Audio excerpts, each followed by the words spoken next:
Yo, what's going on, Kicks Army? I am still having technical difficulties trying to get this laptop to cooperate with what I wanted to do. Whenever I film something with my iPhone and then I transfer that over to my laptop and I try to export that video file that has that file that I recorded with, it just never seems to work. So ideally I want to get a new laptop. That of course costs money. Otherwise I can try to get this laptop fixed, or at least kind of, cleaned up a little bit on the inside. That's still going to cost money, but either way, at the very least I can upload these kind of videos so that way you guys have content in the meantime. But we do have a number of things we want to get into today real quick. The other day on Sunday, as the finals game 2 was going on, I was live streaming for the first time ever. And I have that video uploaded to the channel, so you can go on the channel and check it out. It was almost 2 hours long, so it was a pretty good live stream.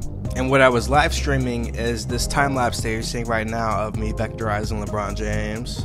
And it was actually a lot of fun. I definitely had a good time. It's always fun just kind of talking to you guys and not having to kind of pre-record something, edit it down, being able to talk to you guys in real time while watching the game, of course, always makes it a fun time. That being said, we do have Game 3 coming up on Wednesday. Game 3 is very important, especially for the Cavs. So I do plan on live streaming a little bit before the game and during the game as well, depending on what I'm going to be doing, either a sneaker or another person like I did last game.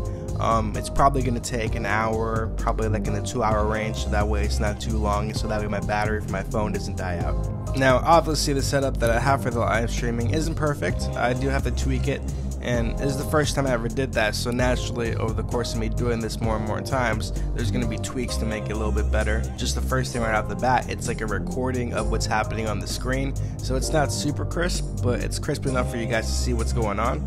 And the main thing too is you can kind of see me work while you can hear me talk at the same time, so you get the enjoyment out of that. I was doing a lot of basketball talk, and the way I kind of had my setup, so obviously I have my desk and I have my laptop right in front of me, and then I have a little space before my chest and the laptop where I can kind of have a little rig up where I can place my phone and like hook up my phone to my headphones, so that way I can still talk hands-free, but I can still record the screen at the same time. And even though it's not as crisp as actually capturing what's going on the screen, which again I'm going to get to that stage eventually, I'm still kind of working out the tweaks.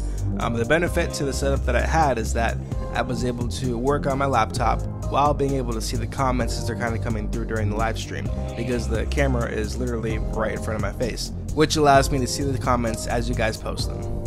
And ideally, I think this is going to be something that I'm going to incorporate with the channel more often. The live streams are just pretty fun. Now let's talk about what happened with Game 2. So, unfortunately, our heroes lost. Cavs lost.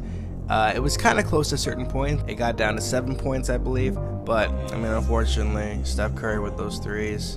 And the Cavs just couldn't match up. LeBron didn't have another 50-point game. I didn't expect him to. I was looking at some of the footage of, I guess it was like after regulation of Game 1 before the overtime started, and LeBron was on the bench, and I'm sure you guys have seen this too. He just looks frustrated. J.R. Smith is like 2 seats over because he's not right next to him, otherwise he probably would have got hit. But LeBron James has a towel over his face and he's just completely distraught, frustrated. He can't believe that they're even in this position, that they could have won the game, but they ended up not even doing what they were supposed to. So it was just a mess, and it didn't help that they lost Game 2. Now on the bright side, we have seen the Cavs in this position before, many times as a matter of fact. A few times this playoffs, as a matter of fact, where they've been down and they kind of had to come back. We saw it against the Celtics not too long ago. However, they are not going up against the Celtics. They're going up against the all-time great Warriors. So this is going to be a little difficult to kind of get out of. I think they can at least win one game. I don't foresee them winning the series, unfortunately. As I said before, in a hypothetical world where they still win this series, right? They still win this 7-game series, and this series goes to 6 or 7 games. That means they will have won 4 games. Okay, because you need to win 4 games to win a 7-game series. And that means that they could have also won that first game because they were tied and they went to overtime, and J.R. Smith was being J.R. or whatever. So that means, in this hypothetical scenario, that they could have won 5 out of the 7 games in the series. I don't see that happening. So I want them to at least win 1 game, maybe have it be a gentleman's sweep. And if the Cavs are going to win this series, I know exactly how they're going to do it. First of all, you're probably going to have LeBron James score at least 40 points in a win, right? 50 points, you know, might not need that much, but at least 40 points, and you can get away with 30-ish points, but he's definitely got to have a triple-double or a lot of points, right? Secondly, you need Kevin Love to produce. You need him to be that all-star Kevin Love that we've seen before. So he needs to be at 20-plus points and 10-plus rebounds. Not a lot, and he's got to shoot better than 45%, but that's not asking for too much. And credits to him, he's been doing good the first 2 games, so keep it up, Kevin Love. The third thing you need is for J.R. Smith to stop drinking Hennessy during halftime. You're probably going to need one of the 4 All-Star Warriors to be injured, if not for a few games for the whole series. You're also going to have to need your role players on the Cavs to actually make their shots, to move the ball around, to move themselves around. You don't want to have the offense to be static. Definitely going to have to win all 3 home games, because think about it, if they win all 3 home games for the Cavs, all right, then it goes to Game 7, and we all know anything can happen in a Game 7. Now, they're also probably going to need Michael Jordan come back out of retirement and Jesus Christ to be on the team as well. So, assuming all those things come together, they have a shot. No, but in all seriousness, if the Cavs do not win Game 3, this series is definitely over. And even if they do win Game 3, the series still might be over.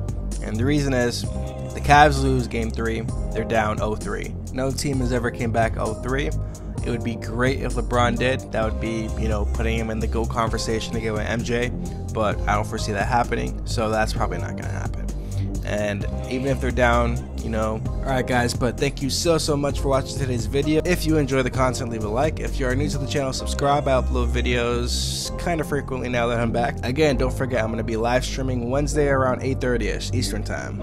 And I will see you guys then. Peace.